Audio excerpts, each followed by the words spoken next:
Hey everybody, my name is Aaron Biebert, I'm Mike Westendorf. and we had a while ago. This is something that for years I've been struggling with. My family, my wife, and I, kind of struggling with watching a lot of our neighbors, either falling away from the church or not really ever having any engagement with the church. And in some cases, we're going around checking out different experiences, worship experiences at different churches around the area. And it was something that I ran into Mike. I saw him as the worship leader over at the bridge at St. Paul's in Muskego, and begged him basically for a chance to have a conversation, because what I was seeing there, was really different and was really changing some of my understanding of things. So, this whole idea of accessible worship, Mike has kind of figured out in his head. I thought we definitely need to invite other people into this conversation because, as things change, as society changes, I think there's so many different options that all need to be at the table, and I think it's good that we have that conversation and invite other people to be a part of it, so that together we can kind of figure out what's the best way to reach people in different places, or maybe there's no best way. Right. So what we wanted to do is we want to invite you into a series of kind of videos, just continuing this conversation of something that we call accessible worship. It's something that I've been working on for about the past 10 years. I've been a worship leader for about 10 years, but I've been a touring artist since 2004. I work with college-age people for the last 10 years. I'm trying to pay attention to how culture is changing and what communication is, and I too have been in that same space. Kind of grew up in a traditional setting, grew up loving the hymns, and then kind of encountering different ways to be able to express and talk about and even worship. Trying very hard to be able to say, how do all of these things fit together, and what does the Bible have to say about it? What is it that we're really trying to do? And so accessible worship, the way that we try to explain this is, it is the idea that for all of us who care about communicating what Jesus Christ has done, it's not just a story of his faithfulness, it's the history of his faithfulness in our lives and to all of mankind. It's an eternity, it's an eternal hope. So if this is what we're trying to do is communicate this well, there's something that comes from that, and it's the peace and hope and joy that really all of us were meant for.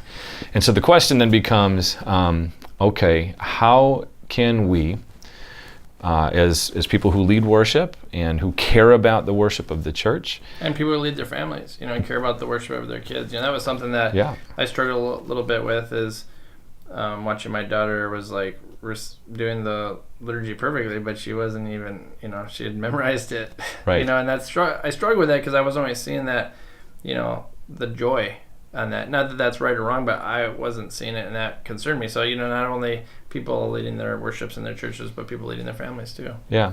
So whether it's family or church or whatever it is that you care about, and by the way, this talk is kind of more to people who are like me, who do worship leading and help to develop worship services. It's especially for pastors who are thinking about this. Basically, anybody who touches the public worship setting and has anything to do with it and cares about it. Our hope is that this conversation will challenge us to think about, how do we make the peace, joy, and hope of the gospel message accessible. And so that's what this series of conversations is going to be. And we're going to start in a very blunt question, because it winds up becoming the question. We have church buildings, regardless of the denomination that you may come from. We're from a Lutheran background, but we've spent great money to be able to create fantastic sanctuaries, historical sanctuaries, beautiful sanctuaries, to be able to allow the worship to come. And we use it for, probably about 1 to 6 hours a week.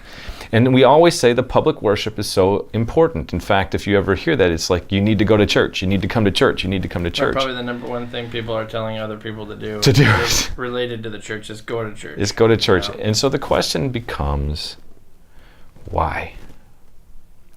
And this is going to stem back to an ultimate question of why we are here, period.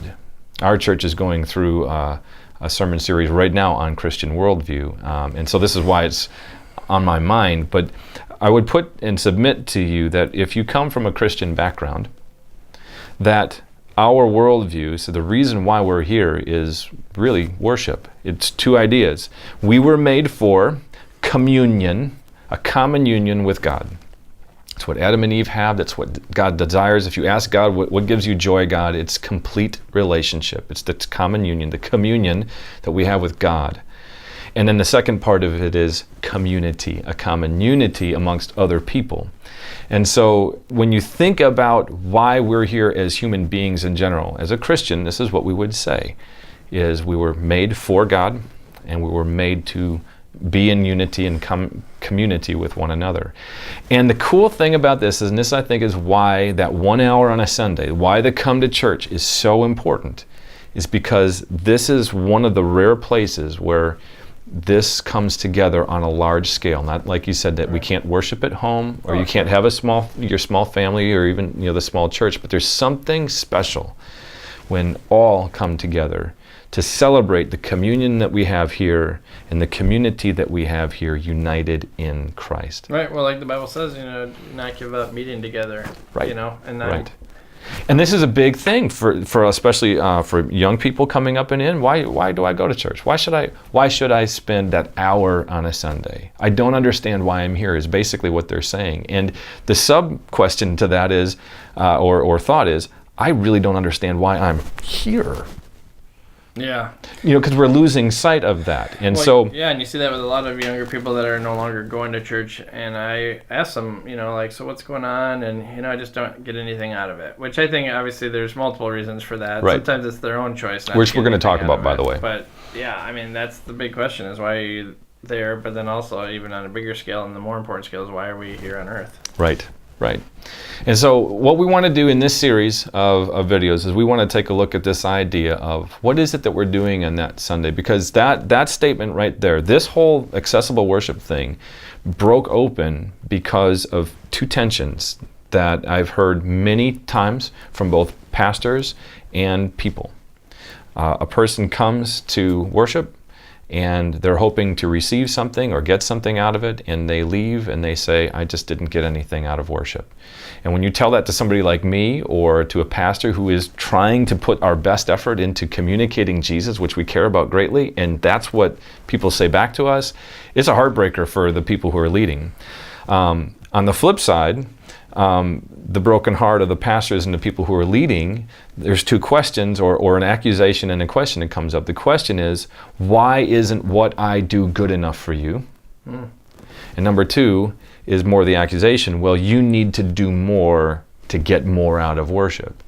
And so both of these places, they're just tensions, right? Yeah. There's not necessarily a big book to write about this, if you will, but these are two tensions that permeate through this idea of what's happening in churches. And part of that tension has resulted in all of these different worship expressions. Quite frankly, the different denominations can trace some of this back to these tensions as well. I didn't get anything out of, because I either didn't understand it or whatever. Or like Latin back in the day, during the Reformation, right. People weren't getting anything out of it because it was literally in a different language. Literally, right. And that was one of the things that Luther wanted. He wanted heart music, and he wanted it in the language of the people so that they could participate. Yeah. So that this communion and this community would be everything that Scripture seems to say it needs to be and would like it to be.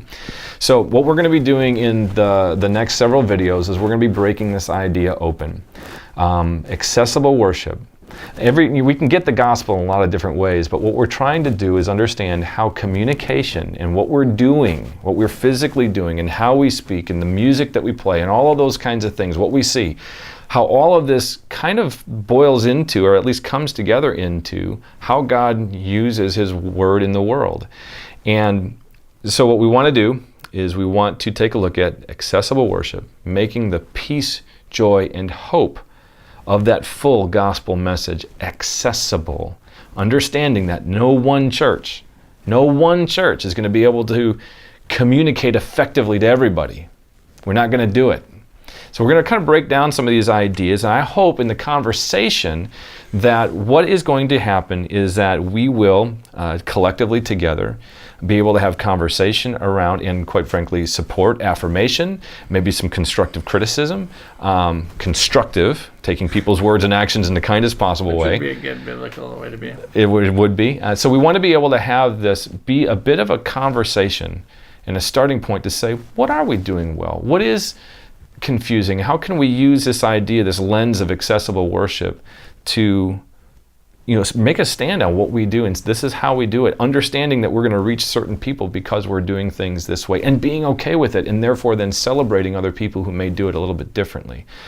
So long as the agreement is that Jesus Christ is the center, the Bible is Christ-centric, our worship is to be the same, because there's no community without communion here. Right. So I want to ask and pose a question to you, because we're going to hopefully post this in a number of different places. So we want to ask to those of you who are not responsible for organizing worship, although you can certainly jump in as a worshiper, but to the worshiper, we want to ask these two questions.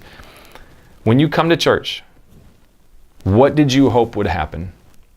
What did you hope would happen, and how did you hope you would leave? I'm not going to ask you why you came. I'm going to ask what you were hoping for.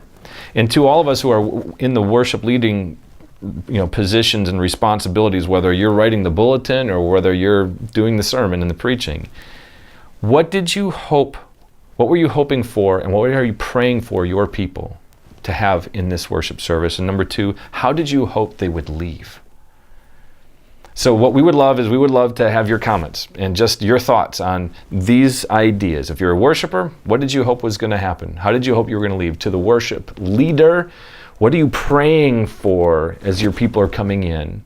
That's going to happen in this hour of time together in worship. And then how did you hope they would leave?